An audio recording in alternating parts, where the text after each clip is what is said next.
So how many are familiar with Clean Ocean Action, if at all? The beach sweeps, thank you. And we've been doing that for a lot of years. Clean Ocean Action was founded in 1984. So it goes back a while, in the second bedroom of my 2-bedroom apartment above the hardware store in Seabright. So I'm going to just sort of get us in the mood, run through a lot of slides pretty quick because it's just, you know, how marvelous our waters are here. I know this is such a special place, LBI, but our local, our bigger area offshore is also very important. And every one of us has a personal relationship with the ocean that no one else has. It's really, you know, we all share a lot of the things that we like, but everyone's personal relationship is different. Everybody enjoys different things, and you know, ensuring a clean and healthy ocean for the future is something that Clean Ocean Action has really strived for.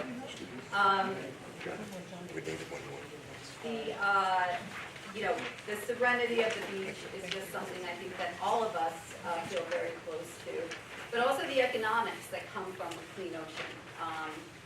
Huge economy, $38 billion is our tourism, and much of that, 2/3 of that is from the shore. So if it wasn't for a clean and healthy ocean, we wouldn't have the economy that we have today. So I think that's pretty summed up by that. And then of course also, you know, the economics of the bounty that comes from our ocean, right? The commercial and recreational fishing. We have Viking Village here. You know, we are the #1 commercial fish port for clams and high up there for scallops. A lot of people don't know that we're just sort of this national mecca of clean and healthy Jersey fresh seafood.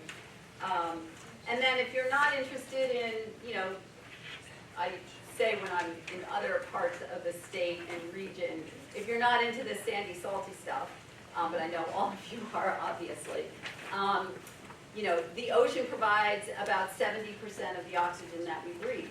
So every other breath is a gift from the ocean. A lot of people think that, you know, the Amazon is the big oxygen generator, but it's really the ocean. So we have a lot of things to be grateful to the ocean for, including being the #1 buffer against climate change. You know, makes no mistake, climate change is happening, and is happening at an accelerated rate. We certainly have to do things, but keeping the ocean clean and healthy is like the #1 thing we can do. It is the best buffer, and all we need to do is to leave her alone, basically. And all these gifts, all these things that we just talked about, and all of the joy that you feel and celebrate and embrace of the ocean, all of that, the ocean provides free of charge. You know, everything she provides is free of charge. We don't have to pay for anything. All we have to do is, as I said, leave her alone and keep her healthy. And I think that's a pretty good bargain. I think that's probably the biggest bargain that any of us have ever known.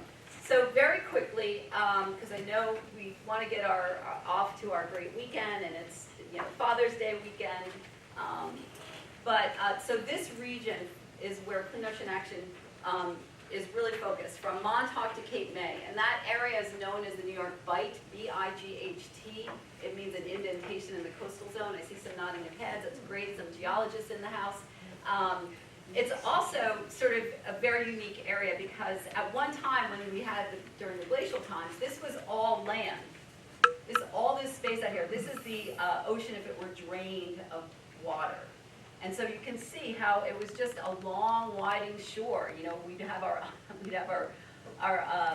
islands way out here, but you know, this was all land, which is why commercial fishermen sometimes find mastodon bones or mastodon ivory out here. This was all land, and this was the continuation of the Hudson River. So this is why this is called the Hudson Canyon. So as the glaciers melted and the lands flooded, this became an underwater river. But it's still very, very much a part of an ecosystem where marine life follows this all the way up into the estuary. It's kind of the highway. And it's a fascinating ecosystem in and of itself. It's really remarkable. And a lot of fishermen know about the canyons, and it's really very, very special and unique at the scale and size of this. There's some smaller canyons around, but this is the largest one. This is our Grand Canyon. It's literally a mile deep, like the Grand Canyon when it gets down into the depths here. So that's pretty remarkable. The other remarkable thing about our area is that we get warm water from the south. Here's Florida. We get that, what is it called? The Gulf Stream, right? Gulf Stream waters, they rise up and bring us warm water species. And then in the wintertime, we have the Labrador current that comes down and brings us cold water species. So we're one of the only places in the world where we have warm water and cold water sort of sharing the space. And that brings such wonderful diversity and wonderful ecological richness that, again, is very unique in the world. Not just, in the United States, in the world. And it's in the form of the smallest little critters that can make our ocean glow with phosphorescence. I don't know if anyone's had that experience, but it's pretty special. We have ancient mariners like the horseshoe crab, we have octopi, we have 33 species of whales and dolphins. Most biodiverse anywhere, 33 species, because that warm water, cold water thing, and it's really, truly remarkable, and they've come back, thriving. So that's pretty special. And we have 5 species of sea turtles. There's only 7 on the planet, and 5 of them hang out off LBI, but the Jersey Shore, at some period of time, and they're all endangered. They're all endangered, like the leatherback. And we have a total of about 300 species of fish. We have about 350 species of birds that depend on the shore region, and 4 species of seals. Really, really special when you stop to think about it. And they're also pretty cute. And then we also even have some corals off our coast in the canyon areas. These are really, they grow very, very slow, and they're hundreds of years old. And they're very fragile, but we have so much diversity here. And as I mentioned a little bit earlier, we have, many of these are endangered species, including the most endangered species, which is the right whale, which we'll talk about in a second. And as I mentioned, Clean Ocean Action started in 1984 when we were the ocean dumping capital of the world. We had 8 ocean dump sites off our coast. How many of you remember those days? We had sewage sludge, acid waste, industrial waste. There was something called wood burning, where they pile up all the old lumber and rip apart all the old creosote contaminated bulkheads up in New York, and then put them up on a big barge and burn them, and it would take days to burn. And they did it just 17 miles offshore because the Clean Air Act went out to 15 miles. 12 miles. So they went just a little bit beyond, because this would never have complied with the Clean Air Act. But so, the ocean was considered a place for dumping, and, for just getting rid of stuff you didn't want. And then we had the acid waters. That's that bright yellow. When it hit the water, it turned bright yellow. It attracted a lot of fish, because they're like, hey, what's this? So the fishermen called it the acid waters, and they caught a lot of fish. But anyway, it was not a very good time. We had tar balls. How many remember that, right? We had the mineral spirits at the back door. Lots of garbage on our beach. I know we have garbage on our beach, and we have lots and lots of litter because we've just gone plastic crazy, but nothing like we used to have in the old days with the medical waste and the ankle-deep garbage wash-ups that we used to have. So Clean Ocean Action formed this coalition. We worked with a lot of groups, including ALO, Alliance for Living Ocean, on so many of these issues, and we got busy with all sorts of protests and rallies and campaigns. And we became dump site free for the first time in 100 years in 2000. All because of the power of the people. So we know that we can do this. Since then, we've been fighting things like offshore oil and gas drilling, which is, of course, a very risky activity. We've gotten laws passed that Clean Ocean Action drafted to prohibit any kind of development off our coast. So and we've stopped liquefied natural gas facilities. There were 3 liquefied natural gas facilities proposed off our coast. One was they were going to build a giant island in the middle of our ocean for a liquefied natural gas facility, which would have allowed for a lot more fracking, which would have caused a lot more water pollution problems. We stopped that. Governor Chris Christie vetoed that proposal, but they're lurking. They're all lurking out there. There's still offshore and liquefied natural gas projects lurking. and we don't have the laws to stop it. So long and short of it is that we've come a long way. It's not perfect. It's still at risk. But, you know, we've come a long, long way since the bad old days. And we want to hold on to that because now the ocean is thriving. And, you know, as I mentioned, the ocean is our best buffer. I mean, she's taking it on. She's taken 90% of the heat that we've pumped into the atmosphere. She's, you know, absorbed. And about 30 to 50%, depending on who you talk to, CO2. She's absorbed it. And what's happened is that she's warming, right? The ocean is getting warmer and the ocean is getting more acidic. Warming from the heat and acidity from the CO2. So, you know, there is a climate crisis and, you know, people are getting crazy, you know, it's getting at a level where people are frantic and they want to do something, and so they're proposing offshore wind. And Clean Ocean Action has been monitoring it a little bit, but we haven't, you know, we're not opposed to the concept, but we want to make sure that it's absolutely done and responsible and reasonable, and it's the right thing to do for climate change, and it's the right thing to do for the environment. And, you know, what we're finding is very, very alarming. You know, the scale is just incredibly huge. The scale of what we're proposing is really, really bad. And I just want to point out that Vineyard Wind, which is ahead of us, that's up in Massachusetts. I'll show you that in a minute. Oh, let me just skip to this slide. So this is the scale that we're talking about. This is the scale. So here's Massachusetts, here's Montauk. All of these projects off of Montauk, kind of in our corridor of migration for all the marine life that we just talked about.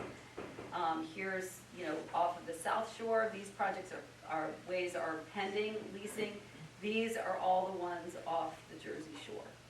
It's about 1,000. It's about 1,000 turbines, and altogether, it's 2.2 million acres of seafloor. Like that, just like that. Most of this happened during the pandemic. It's 10,000 miles of very high voltage electromagnetic field cables, going all the way up and down, back and forth between all of these, and then onto shore in different areas, really causing massive areas, which we'll see in just a bit. But here's a better example of where all those cables are coming from, where they're going. So you can see, like, they're going vast distances away from where the actual projects are. So they're going to be really carving through huge areas of ocean and emitting these electromagnetic fields, which some species are very sensitive to. And all of that does also emit heat. So we're actually going to be heating up the seafloor quite dramatically, which I'll also get to in a minute. The turbine scale is, these turbines are some of the largest in the world. They're as tall as the Chrysler Building. So they're huge. And the base is massive. These monopoles are massive in scale, and they have to be pile driven into the seafloor. This is just what the hub of the turbine looks like. This is GE's largest. And one blade of the turbine is as tall as the Statue of Liberty. One blade is 350 feet. And there's 3 of them. And when they walk around, they're going to be making these very powerful noises. And so as Clean Ocean Action began looking into this, we found that there's just too little research. We haven't even done baseline studies of what is out there to make the determination of what possible impacts. They've done no pilot study whatsoever.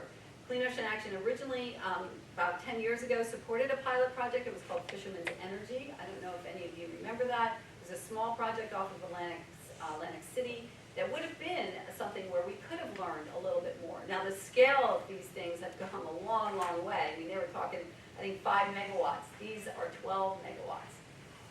So they're much bigger. One of the other really unique things about our environment that is at risk is the cold pool. All of you know that experience. You're swimming in the water and it's really warm, and then all of a sudden you hit a cold spot.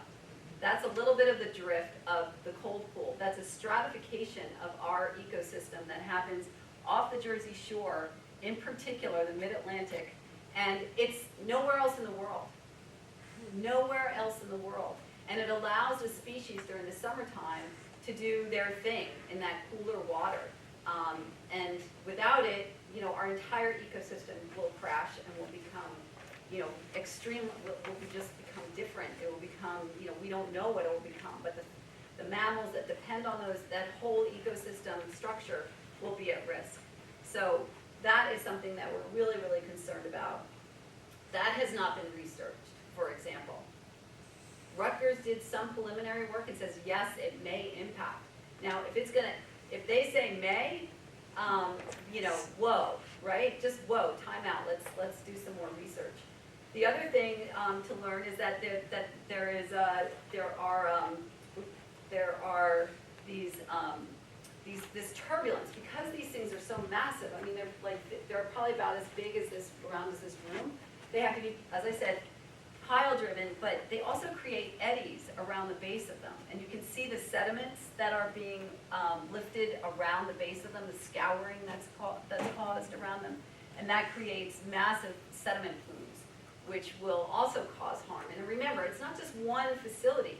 There's facility after facility after facility, and no one's really looking at the cumulative effect of all of these turbines.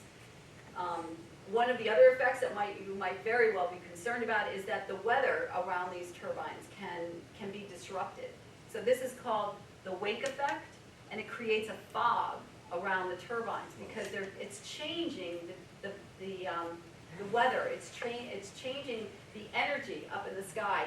Energy. The winds are blowing offshore. That's very true, and that's what the birds use to migrate, and the butterflies and all that cool stuff that happens up in the air that I don't really focus on because I'm really about the ocean. But there's lots of stuff up there, and these wind turbines are so big and so many that they actually cause. This is what's happening over in you can see in Denmark. It's changing the weather because the energy drops out of the sky so that the turbines can turn, and so it creates these energy flux that creates these fog patterns. So, it may create more foggy days along our shorelines because these are only like less than 9 miles. There's the ones off of the coast here. And as we spoke, marine life it's so important to this area, and we've been seeing it thrive. We've seen those whales and those dolphins offshore. I mean, who would have thought, right? In the bad old days, we've come a long, long way. But even the preliminary work has given us pause and concern. Oh, by the way, that was a right whale. There's only 340 of them left on the planet, and only I think it's 80 females. And they really don't like noise. And the reason, this, right? The reason they were called the right whale is because they're full of blubber and they don't really sink that fast, so they kind of stay up on the surface, so it makes them very vulnerable. But anyway, so the shipping traffic with all these activities, hundreds, thousands of shipping trips to build these things back and forth with the ships. We've already seen some of that with the offshore pre-construction activity, which got Clean Ocean Action concerned. One of the only hooks, if you will, is that if you're going to make a lot of noise in the ocean, you need to get a harassment authorization because marine mammals are protected species. So you have to get a harassment authorization. So one of the things that Clean Ocean Action had been focusing on are these harassment authorizations, and the federal permits required. We found that there were 11 harassment authorizations. 11 companies were asking for harassment authorizations for the same time off New Jersey's coast. 11 different companies wanting to make noise, and the noise is boomers, sparkers, and sonar or seismic, depending on who you are and what you like to call it. But this was the total number of animals that they were allowed to harass: 63,820 animals. And by harassment, they can get disoriented, they can stop feeding, they can stop nursing, they can stop migrating, they can, which is pretty serious stuff. And then we saw that there were about 5 more projects that would allow for another 90,000 harassments. So, when the whales started washing up, we got concerned. Like, that was the only thing different. We have shipping going on all the time. We have fishing going on all the time. Whales aren't dying to the tune of 12 animals in just 3 months. So perhaps this had something to do with it. So we wrote a letter to the president saying, hey, we're really concerned. Could you do an investigation? Oh my Lord, you would have thought we just did the worst thing in the world, because, everyone in the federal government and then everyone at the state government were like, no, there's absolutely no evidence to support that the offshore wind had anything to do. And again, this is pre-construction. They're not even building yet. This is just pre-construction. And we said, well, where's your proof? We see this, sort of this, this association. We hadn't had any whales die at the number and the scale and scope that's dying. And you have 11 permits. You're doing all this work. So why wouldn't you want to take it up, look at it? And they kept saying about the shipping. Well, this is shipping. We've had shipping, this is like an annual shipping chart. This is what's going on off our coast. You see the ships going by. It's a very busy area. We have the #1 port on the East Coast, which actually became the #1 port last summer in the nation. I think the whales and the dolphins figured out these big, loud, noisy things go in a straight line, and all they have to do is stay out of their way, and they don't get hurt. Because otherwise, we'd be seeing mammals die all the time. So that, we really didn't buy that argument. And then when you look at what some of these survey boats do, they're going back and forth, back and forth, and back and forth, making a left turn, they're making a right turn, and they're going all zigzaggy kind of ways, which is unusual for marine, but they don't know how to handle that, right? So maybe they are getting confused, maybe they're getting hit by ships, but it's not necessarily, it may be still associated with this unusual noise that they haven't even heard. And so I'm very concerned about, why they are being kind of quiet about all of this. And so one of the recent articles that I found is that, because the administration is so bought into making it work, this renewable energy stuff, on land they're having a hard time with these wind turbines with eagles being killed. And this is a chart this was just an Associated Press investigation where they looked at the number of fines and violations for the wind turbines on land. And you can see that in the since 2021, they're down to almost zero. They're not looking, they're not issuing violations anymore, and there are eagles dying all the time, hundreds of them. And so I'm just concerned that we're not getting the kind of oversight that we should. And that's what worries me as well. We're so committed to doing green at any cost that we're not really doing the due diligence, the good governance, the transparency, the good science. Here's where we're at now. This is more recent. This is what's going to be happening soon. These are the levels of takes. Almost 820,000 takes, harassments in the Atlantic. Most of them, if not almost 690,000 of them are going to happen off the Jersey Shore in the near future. These are underway. These harassments are underway. And so here's the pie chart. Most of them are level B, but which is the sort of the ones that disorient them and get them crazy. But they're also even level A takes, which is allowing them to do even more harm. So I find it impossible that the North Atlantic right whale will be able to survive such things. A lot of talk about the mammals, but what about the fish? The fish, the pile driving can cause fish kills, flat out. The sound waves can be impacting fish up to 50 miles away. One turbine being pounded in, fish 50 miles away, and there's going to be 1,000 of these turbines. The cumulative stress response that could also be felt to those fish that are further away disrupts their ability to feed or to spawn. The intense sound pressure that happens right close, if the fish happen to be close to these things, they're kind of investigating what is this. It can cause hemorrhaging, and it can also cause their swim bladders, if they have swim bladders, to explode. And fish that have swim bladders are the Atlantic sturgeon, which is an endangered species, some of the ones that you might be familiar with too, or like to enjoy, sea bass, bluefish, striped bass, those all have swim bladders. And they all would be vulnerable to this. The National Marine Fisheries Service, who is supposed to be overseeing all this, are saying, hey, we're building the ship while we're building the ship while we're sailing it. Isn't that comforting? Not in my book. And then one scientist, Andrew Minsky, said, when we don't think through the science, we often get ourselves in trouble. Okay, well, time out then. Let's figure this out. Other scientists are saying it's frustrating that there aren't clear requirements to avoid these impacts, so we have no laws to protect marine life.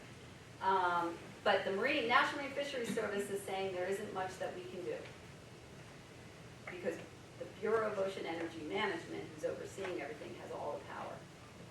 Just really quickly, there's substations. These are up for every 50 turbines they need a substation. That's to switch the very high voltage energy from DC to AC, so they can bring it on in, because we can't take it at the AC. We need DC. We need AC energy brought to shore, and I don't claim to be an electrician, but so these substations are up to 20 stories high. They're up to 20 stories high, and they have once-through cooling system. What's a once-through cooling system? If some of you remember Oyster Creek or whatever, it sucks in ecologically rich fish eggs, larvae, little critters, sucks them in, douses with the biocide, and then spits it out the other side, cools down the system, spits it out the other side as basically fish chowder, and this is the degree of which is 90 degrees. Remember that cold pool I talked about? That's like 40, 45 degrees. You're going to be discharging billions of gallons per offshore, per cooling system into the ocean, creating even more hot zones. What's the ocean being impacted from with climate change? Warming, right? Well, this is not going to help. This is going to really seriously affect also not only that turbulence around the turbines themselves, but that cold pool. If we have lots and lots of these, for every 50 turbines, and we have 1,000 turbines divide, you can figure it out. There are going to be many, many, many of these substations. Turbines also have a huge carbon footprint of themselves. They use concrete, steel, rare earth metals, which have to be ripped out of third world countries, usually by slave labor, pretty much. That all has to go into these. We're really concerned about those issues. The biggest significant, material that's used in the turbines, is copper, because copper's needed in all those cables. So it's a huge source of cable. And there's also something called sulfur hexafluoride, which I'd never heard of, but the EPA is concerned about it because it's, for some reason, the turbines need them, and it's 23,000 times more potent than CO2. 23,000 times more potent than CO2, and it lasts in the atmosphere for 3,200 years, 3,200 years. So EPA even is really concerned about that. This is an image of different energy types and what minerals they need. This is offshore wind. You can see that the requirement of minerals, and then this one on the bottom, I think, is natural gas. But again, not that we're promoting at all fossil fuels, but we're saying that there are trade-offs that we need to be aware of. There's lots of wastes that go along with offshore wind. There's oils and fluids. There's up to 5,000 gallons of fluid in each turbine, and there's a lot of chance for leakages because they have to change out these fluids all the time. So the maintenance ships that are going to be going back and forth and back and forth. It's going to be mayhem out there while they're building them, but then there's going to be also maintenance ships that have to go back and forth and back and forth. The facility that mostly will be impacted is down in Atlantic City, but I guarantee you there's going to be a lot of industrial work done along this coast, so it'll change very much the character of the area because these ships will be needing to get refueled. They may be going in on north of the island to get refueled. You'll be seeing lots and lots of industrial activity, not just the fish fishing and the boating and the occasional ship going back and forth. There's also, you know, these blades have to be replaced practically every other year, maybe every 3 years. They're trying to improve that, but even after every 2 or 3 years, they can't be recycled. They're the size of the Statue of Liberty. What wonderful landfill is going to have to get stuck with those? And how are they going to bring them onshore? And where are they going to go? And how are we going to manage all that? Finally, you know, so even if, you know, you're like, well, you know, we got to do what we got to do for climate change. They're only 55% efficient. And they lose 4.5% every year. You know, it's tough being out in the ocean, right? Especially if you're a mechanical device. So they lose 4.5% every year. So in 10 years, that's over 40%. So if they're at 50 and they lose 40, and they only last 20 to 25 years, and we're investing billions and billions of dollars into these for a 20-year return, maybe? And they can only withstand a Category 3 hurricane.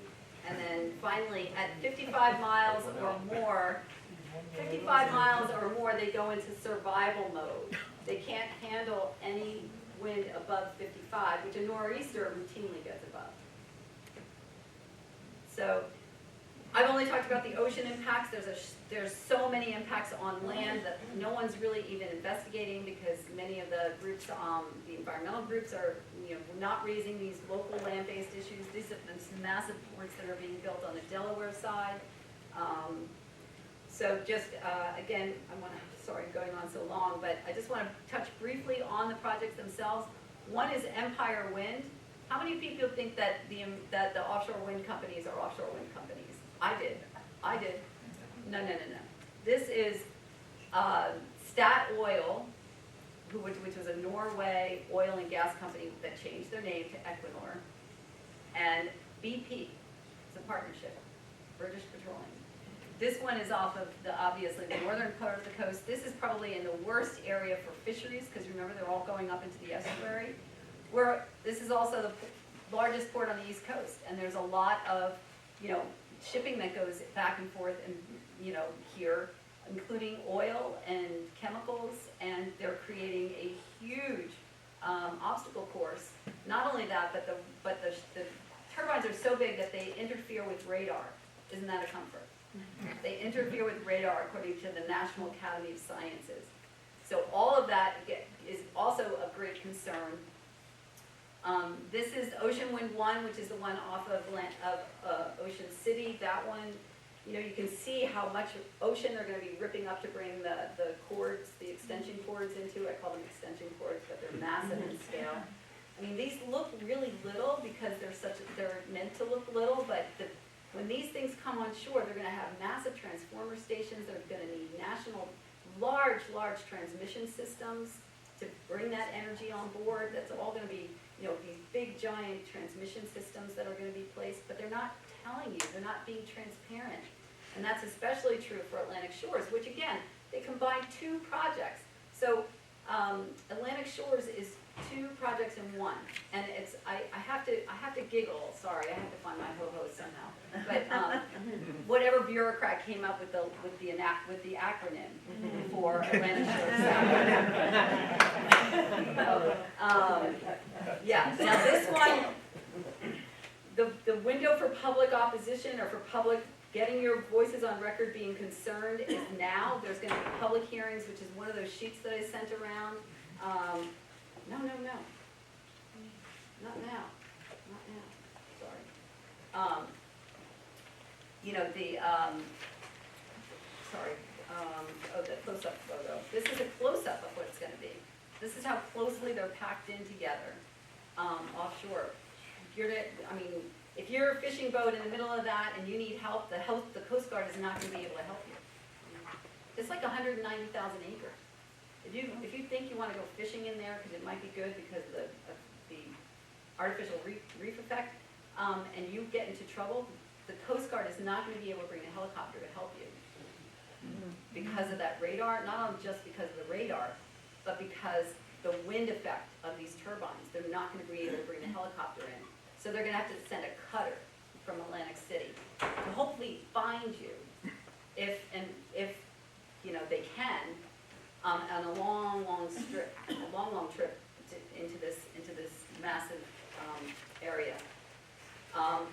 is a slide that is actually in your packet, so if you took a packet of information, it's what these are. It's 200 wind turbines, 200 wind turbines, again, as tall as the Chrysler Building, less than 9 miles offshore, 4 large of those offshore stations, offshore substations that we talked about, 2 onshore substations, 8 transmission cables with landfalls in Atlantic City and up in Egg Harbor Township.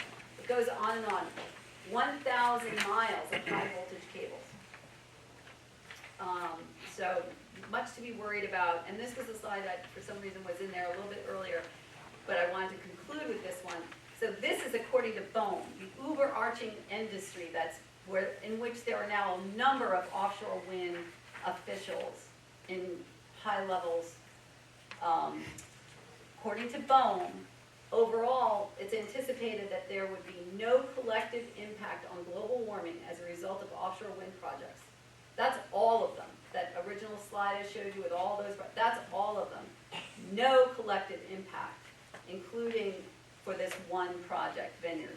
So they're saying that there's going to be no impact for global warming, but they may beneficially contribute to a broader combination of actions. They may. Is our ocean worth like that gamble without any of the science or without any of the research done? And then if that wasn't enough, and I'm really, really close to ending here, how many of you have heard about the Inflation Reduction Act? That massive, massive piece of legislation. That's where like $600 billion of taxpayer dollars have been committed to the offshore wind and other renewable.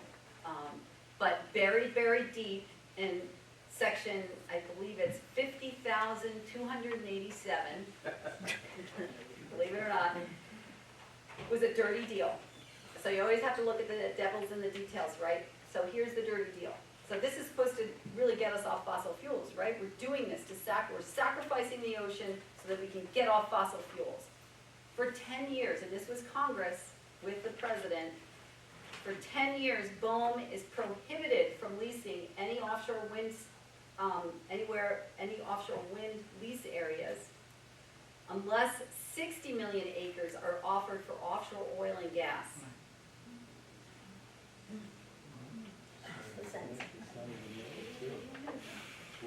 They tied one to the other. They tied one to the other for 10 years for a total of 600 million acres. That's 600 million, acres. That's almost more than double what we currently have.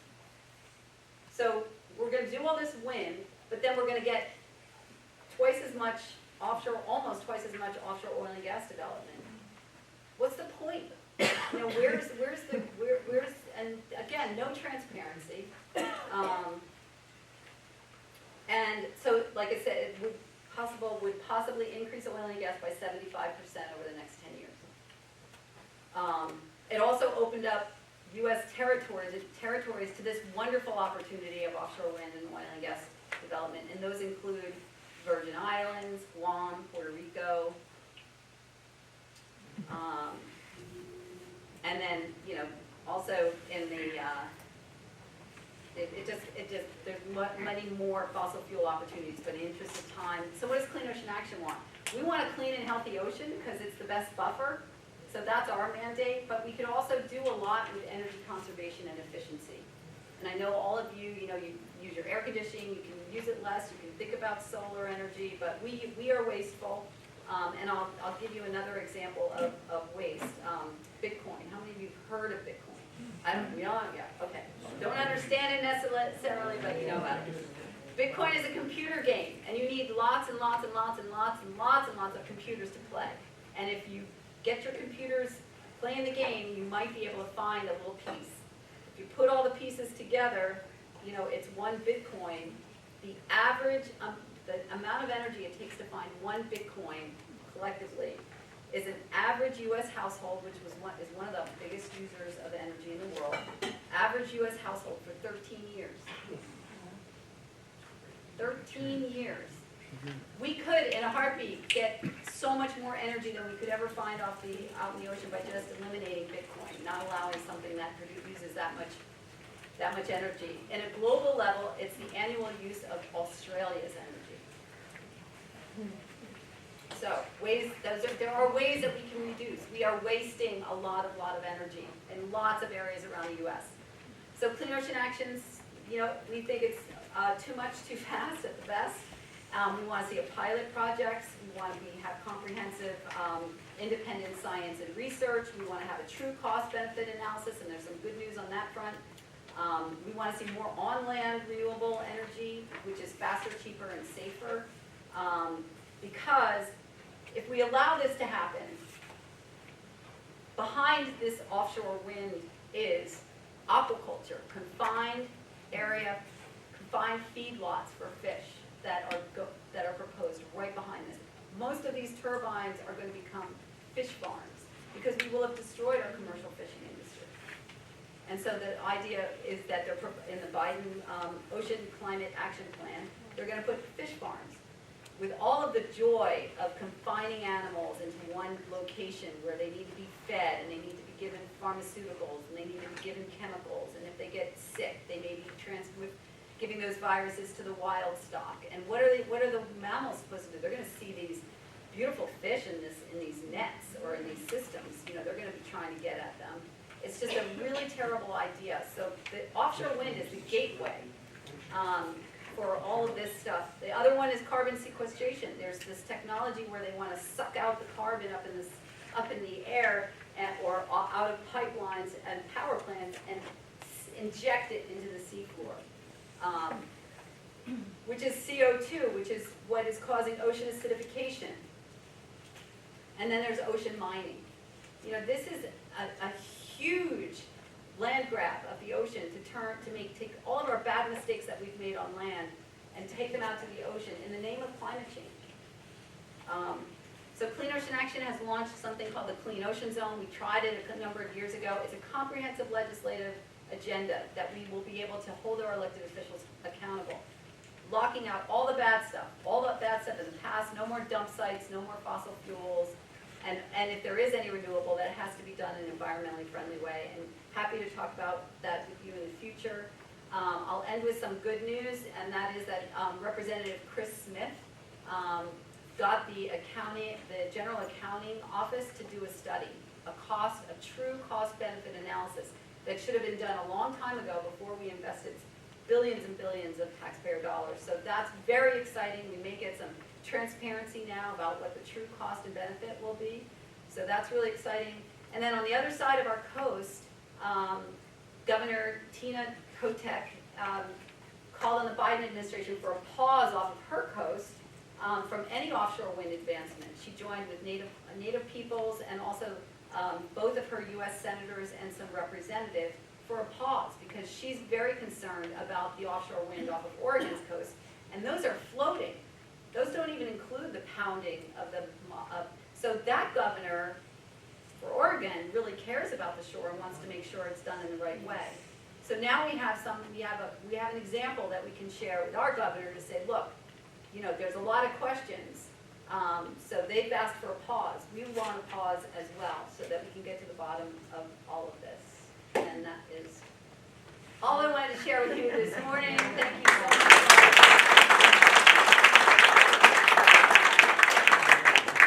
I don't know if you want to take questions. I can stay after if folks need to skedaddle, but yes, question. Hi, thank you for your presentation. I participated in many of the Zoom meetings, and I'm, very aware of the situation. And one thing I wanted to certainly encourage people to join your request for additional time, and I have submitted one on my own behalf. And in that, and I want to call to people's attention because I think it's quite insulting to us as a community. The notice that was published in the Federal Register was published on May 19th. Everyone knows that's the kickoff of Memorial Day weekend. Mm-hmm. The public meetings are in June. The public meeting that's going to be held at the Holiday Inn is like a science fair format from what I've read. Mm-hmm. And then the virtual meetings are the next week. And the comments are due by 11:59 p.m. on July 3rd. And in my comments, in my request for additional time, I said, you have the kickoff of Memorial Day weekend, you have communities that are based on tourism, people are too busy to deal with this, and July 3rd at 11:59. The next day is a holiday. And I said in my thing, is anyone from BOEM gonna be reviewing those comments on July 4th? Nice. Within that 45-day period, you have 3 federal holidays: Memorial Day, Juneteenth, and Independence Day, the day after. It's completely disrespectful to, and the note is to stakeholders. And so I said on my own behalf, and one of the things I've observed, and I've been on meetings where your great people have spoken, Carrie Martin and also Zach, and one thing I've observed in the responses of BOEM is they discredit it. So if Save LBI says something, and then Protect Our Coast joins in what Save LBI said, they said, oh, what they said is just a subset of what they said, so we don't have to answer that. Or if community members say the same thing that one of the organizations had said, then they said, we don't have to address that because they're just saying what the organization said. So in addition to signing your petition, which I certainly will, I would encourage people to just click on that name, which is going to bring you to the person's email, and say, this does not give me enough time to consider how this is going to affect our community, my children, my grandchildren, and everything that's happening to the ocean. Thank you. It's really important, and I was at this meeting 2 years ago when there was a presentation from a reporter from the Sandpaper. That's what got me involved in the whole process. So I've been involved in following these things for 2 years. Last year I stood at the door and asked people to please, look at the website and pay attention. It's something that's so important, and just a lot of, misinformation. And you gave tons more information than I'm familiar with, but how can people process it and not? The other thing that's happening right now, and it's cloaked in mystery somewhat, is there's special legislation being negotiated in Trenton where the federal tax credits that were to be assigned to the taxpayer bulk of the cost of the offshore wind are being renegotiated to go to the developers.